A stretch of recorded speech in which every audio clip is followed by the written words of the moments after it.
Assalamu alaikum wa rahmatullahi wa barakatu. Sunana Awwal Nura. Ni ne mamallakin wannan channel tasha tamu mai albarka mai suna Hausa Biology Studies. Yau insha Allahu za mu yi magana akan abin da muke kiran darasinmu a yau. zan yi magana ne akan illar kare. Shin ko kana mu'amala da kare? Shin idan kana mu'amala da kare, da ya kake mu'amala da shi? Shin wanne irin cututtuka ne da kare yake ɗauke da su? A ta yaya ake ɗaukar wayannan cututtuka? Sannan da ya ake gane wanda ya kamu da irin wannan cututtuka? Wace ɗabi'a karen yake yi a gano cewa ya samu wannan matsala ta cututtuka? Sannan idan an gane ya kamu da matsalar wannan cututtuka, yaya za a yi kuma a mu'amalanta da shi ba tare da don a gujewa wannan haɗari nashi na wannan cututtuka da yake tare da su? Misali, idan muka duba yawancin al'umma suna mu'amala da kare. Wani yana iya sumbatar kare, wani yana iya taɓa kare, wani ma kare zai ci abinci ya rage shi ma ya ci, duba da ganin shi a tunaninsa a kawwama karensa yake. To akwai wasu ɗabi'u da wani yanayi na jiki da shi karen yake ɗauke da shi a cikin halittar jikinsa. Allah yi shi, akwai wani abubuwa da yake sinadarai da yake ɗauke da su. Bayan haka akwai wasu cututtuka misali da kare yake haddasa su, yake turo su cikin al'umma, wanda yake ga sunan sun yayyadu a cikin al'umma. Matsalar cututtukan da kare yake ɗauke da su ko illolin da kare yake ɗauke da shi a likitance su ne, misali in muka duba, akwai disease condition, cututtukan da suke ta yaɗuwa a cikin al'umma. Misali shine akwai irin munanan ciwuka na fata da suke addaba al'umma, an rasa ya za a yi da su, wasu ma kisa suke yi. Akwai irin cututtuka da suke na ƙoda wanda suke addabar al'umma, wasu ma kisa suke yi. Akwai irin cututtukan da suka taɓa ƙwaƙwalwa, wanda yake cututtuka ne wanda yake asalinsu ana samun su ne daga jikin su kare da shauran dabbobi makamantan irin wannan. To me yasa muka ɗauki kare muka ce za mu yi magana a kansa? Saboda a dukkan waɗannan dabbobi da ake mu'amala da su, babu wata dabba da ɗan adam ya yadda da ita yake mu'amala da ita sama da kare. Don haka idan muka kalla, akwai cututtuka musamman, misali akwai viral infections, ma'ana cututtukan da suke a ƙarƙashin virus ne suna yaɗuwa a cikin al'umma amma ba san su ba. Idan muka ɗauka kamar irin su norovirus, akwai cutar da ake ɗaukar ta sanadiyar wannan virus ɗin, ita ce ake kiranta noroviruses. Idan aka duba bayan noroviruses, akwai irin su rabies. Bayan rabies akwai da yawa cututtukan da suke cutar da ɗan adam, suke kisa ko suke lalata ko su canja ɗabi'a halittar ɗan adam, ko su canja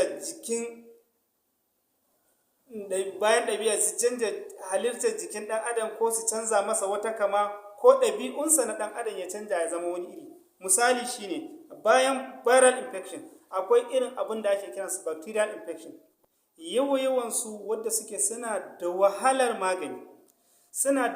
magani, wasu ma kafin a kai ga lokacin da za a ba wa mutum gudunmawa sai ya shiga wani yanayi, ko kuma ma in ya zo da kaddara ma wa'adinsa ya yi ya mutu.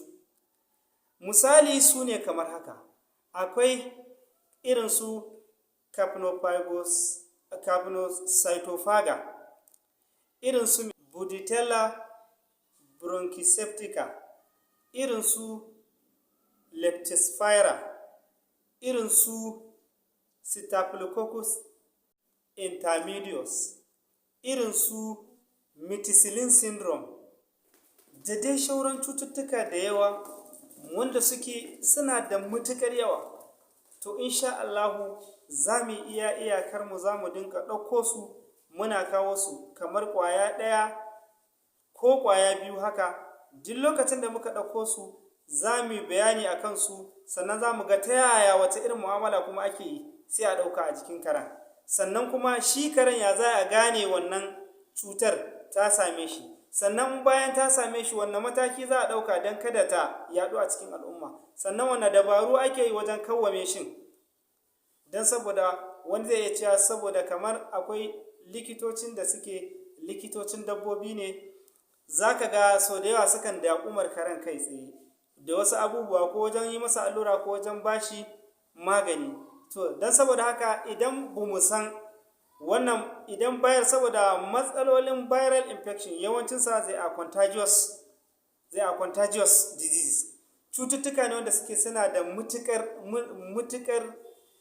mutukar cutarwa da yawa.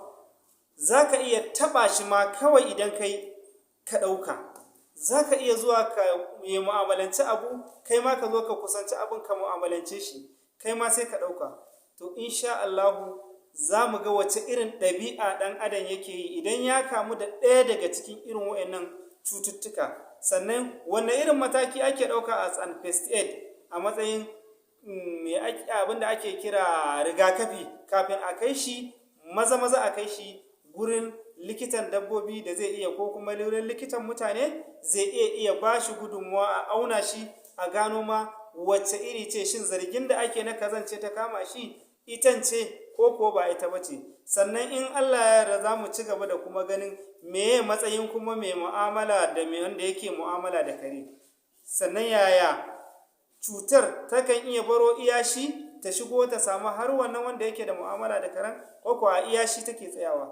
Insha Allah a darasinmu na biyu a wannan illoli, darasi namu na illar kare, in Allah ya yarda za mu yi bayani akan yaya abin yake insha Allah. Sannan za mu ɗauki cututtuka ƙwaya biyu haka mu ta yi, amma mu sani cututtukan da kare yake haddasawa, illolinsu da yawansu suna da matuƙar yawa, sai dai za mu ebi waɗanda suke mafi kusa ga ɗan adam, suke saurin kuma kama ɗan adam, kuma suke matuƙar cutar da ɗan.